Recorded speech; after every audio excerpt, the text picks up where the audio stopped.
मुद्दा लिहून घे.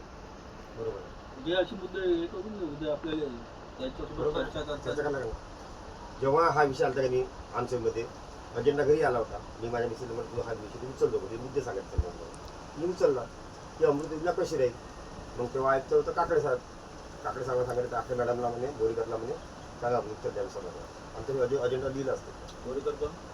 आता चीफ इंजिनियर विजय बोरीकर त्याला उत्तर दिलं हिला सभागृहामध्ये की अमृत योजना अशी राहील का तुमच्या घरी 2 मजल्यापर्यंत पाणी चढेल, 24/7 राहील.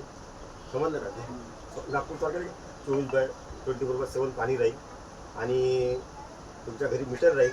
जेवढं तुम्ही वापर कराल तेवढं तुम्हाला पाणी भरावं लागेल, पाणी शुद्ध राहील. सगळं त्या अजेंडा पाहिजे लिहून आणले. अजेंडा पुढे खाते आणतो म्हणजे काय उत्तर देईल सगळं आणलं पुढे कागद भरून लागतं सांग काहीच नाही. आणि त्याच्यावर तुम्हाला सांगू पुन्हा त्याला पुन्हा रोड पुन्हा हे करायचे होते. रोड जेवढे रोड चांगले करायचे होते. चंद्रपूरतून कुठेही जा, पुणे गावात जा, कुठे तुम्हाला रस्ते फुटले फक्त पाईपलाईन टाकला, रोड खोदला, पाईपलाईनला लेवल नाही काही नाही, घरात टाकलं बसतेच काम. जसं जोरगेवार 200 युनिट हां जिंकला बाकीचे कारण हां हां तसं अमृत योजनेवर 24 घंटे पाण्यावर